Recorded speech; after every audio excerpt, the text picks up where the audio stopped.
Vlog was 7. This will be a quick one because it's really just a question. I was asking myself, what questions do I have? And really the only thing that came to mind was I can never understand how people can not want to be rich. I just don't, and it might be you. Now I have family members, I have friends that don't care for it.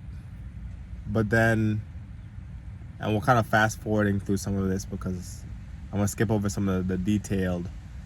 I'm gonna skip through some of the breakdowns, some of the philosophy behind this thing, and just ask a question. People say, money is everything. Money isn't everything. Proclaim love. I love this person. I love that person. You could show love in other ways. All fine. But let's really define how we show love. And then let's put a scale to it. For example, I love you. Money isn't everything. I want to spend time with you. Let's look at your day now. How does your day really support this idea, right? Those two ideas, two separate ideas. Money doesn't matter because I show love by spending time. Well, time in this world today, in America, I don't know what it's like in other places, time can be purchased with money. The amount of money you have, again, scale, determines how much time you can allot to people and activities and things and expression. If you work 8 hours a day and you sleep 8 hours a day, and obviously as an adult you're not sleeping 8 hours, but we'll just use that for rough math. We can use 6. We can do 6, but it's fine. So you have 14 hours where you are unavailable. Yeah, you can send a text message, you can call when you're at work. But you have 14 hours where you're unavailable. That leaves 10 hours. You could give all 10 hours to whomever. Assuming you don't have to poop or, I guess you could eat all your meals together. Again, so assuming there's nothing else going on, assuming you're on the same schedule, you can allot 10 hours. That's on like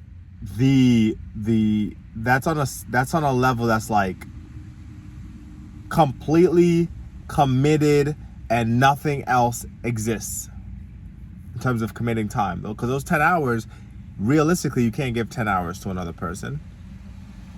You can't give 10 hours to all the people that you think that you love.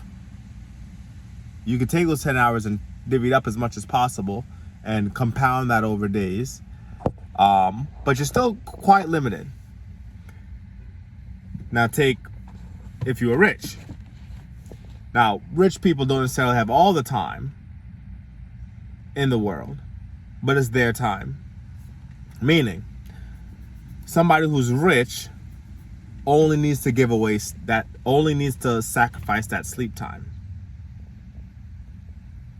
I'm not rich. That's why we're doing the vlog. I'm not rich, but I would imagine someone like I don't want to say Elon Musk because whatever, but someone like Jeff Bezos, who worked a lot to get where he is. If he decided to take a day off, he could. Now, would he? Probably not. But if he could, he no problem. Warren Buffett, if you want to take a week off, a month off, he could disappear. And it's not like go away, but not really be away. It could be like, you're in charge while I'm gone. Here are the steps and procedures that we've been doing for X amount of time. Bye. Passive, and the money doesn't stop. Someone who's a passive real estate owner who puts in place property management structures could disappear, and the rent keeps coming in. And yeah, there might be problems, but that's why he has property managers. if you're rich, I mean, if you're well, for you, you take your PTO and you go away, and maybe you can't put your phone away. You don't have to worry about anything. Take your PTO, go away, come back. You gotta work for that PTO again, to put it back in. Nothing's really changed materially in your life, so I guess you're kind of on the same plane. But can you do it again next week? Probably not. Now, does an entrepreneur, investor, real estate mogul want to take 2 weeks off in a row, or a really aggressively growing business owner want to take 2 weeks off? No, probably not. But money does not obligate you to do the things that you can do. It gives you the option to do the things that you can do, and that's what it is, right? So now we take time. Someone who's rich, not obligated to, but they have the option to spend their time however they wish. Again, contingent on the type of business that they're operating, and do they have procedures in place that allow them to step away? But then they have the option. Now, if you show love through gifts, well, that's an obvious one. The more money you have, the more in quantity you can give for gifts, right? More quantity, meaning you can buy more gifts, and you could buy gifts for more people, because you can express love to more people. Same thing with the time. You can express your love through time by giving more time to people.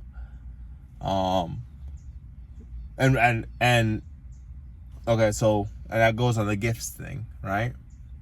I love my family. I want to take a trip. I only have enough money to bring this many people. I love my family. I want to take a trip. I could bring everybody. I love my family. I want to take a trip. Let's get hotel rooms. I love my family. I want to take a trip. Let's rent a house so we're all in the same place. I love my family. I want to go have fun. My gift to you, let's go on a boat out in the water. My gift to you, let's go to the movies. Right? Not that a rich person can't appreciate the movies, but the option is there. And now we're not talking about, could you go on vacation and swipe your credit card, come back and pay it? Yeah, but we've talked about that in episodes. We're done with that. We're done talking debt. We're only talking cash. What can we do with cash? What can we do with money that we actually have in our hand? And a lot of those things, everything else kind of, I would assume everything else kind of circulates around that, right?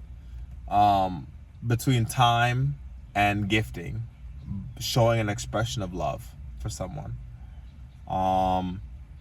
Even something like, we've talked about this. I don't know if we've talked about this, but school.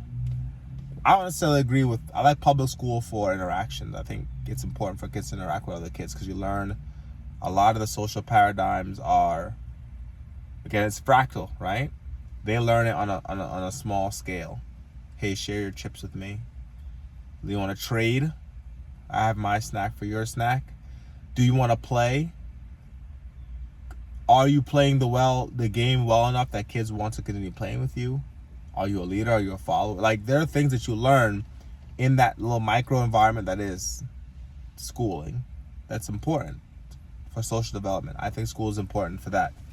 But education-wise, right? Necessary education. Then, so do you have the choice? Do you have to send your kid to a school and an environment that you're not particularly fond of? Meaning, you live in a rough neighborhood, and your kid has to go to that school. Or you live in a decent neighborhood, but you're zoned for a school that's not so great. Do you have the option to send your kid to private school or a charter school? An expression of love and caring could be, I love you, so I don't want to send you to this environment. Money gives you that option. So I said this wasn't gonna be a long. It's already 10 minutes. I said it wasn't gonna be long, but just kind of thinking about, to say you don't want to be, you have no interest in being rich, and you have kids, but you love your kids. There's a scale. Why would an adult consciously limit the level of expression that they're able to produce? We'll use the word produce, right? Why would an adult consciously limit the level of expression for the things that they claim to have, right? Which is, I have love, I want to show love, but I'm willing to limit my expression of that. I love you a lot, but I can only show you this much. And then you, as the receiver of love, you now have to take this thing and perceive it in a way that does not match what you see. Meaning, let's go for a picnic. Let's go for a picnic. And we'll have, let's go for a picnic and, we'll have, whatever's in the house, whatever. Now, by choice, oh, that's sweet. Out of necessity, same thing. Oh, that's sweet. But this person's now switching around in their brain like, oh, he, even though that's all that could be afforded, he took me on a picnic. Okay, well, that's cute. Well, what were the options?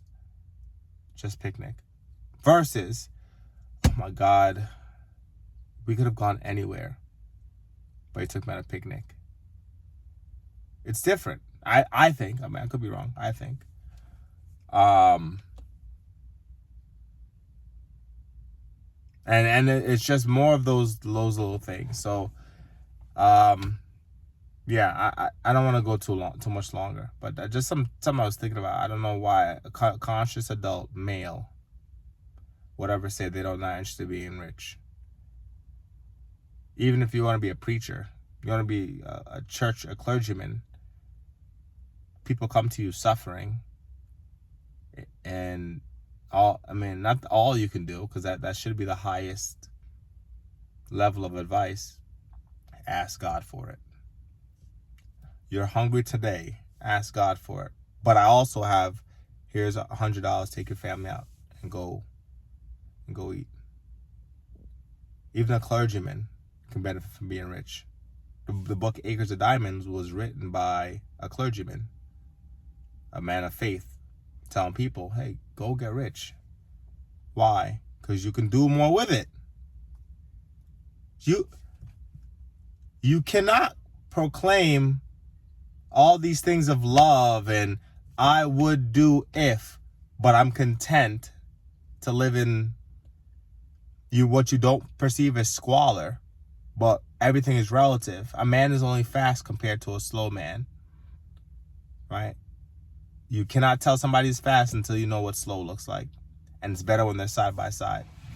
So why somebody would want to live less than, not to ruin their life through allowing the feeling of discontent to overtake them, but to really consider, like, I'm here, but it would be, to admit that it would be nice if I got there. And maybe I don't go crazy over it, making a YouTube video about it, but maybe I do. Maybe I take steps.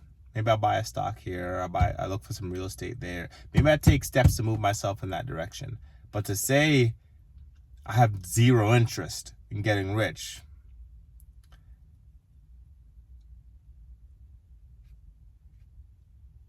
I would find your proclamations disingenuous. I'm not, and then I don't know if I used all those words correctly, but I would find the things you say will hold less weight if you don't have a desire to get rich, to fully express them in a way that matches what you just proclaimed. So that's it. I don't know if this was a good one. It's 14 minutes of me talking. I can't remember really what I talked about, but that's the part of the vlog. Ford. If you stuck around so long, I'm really liking Ford stock. I bought some. Looked up to their last quarterly release. Gonna look at it again, probably today. Probably check out, look at the charts a little bit closer. But I like Ford. For the long term, I like the dividend they're paying. I like what they're doing, matching the software with the hardware, matching the software with their production line, subscription model. So if you stuck around 15 minutes, just got one of my stock picks. All right, peace out.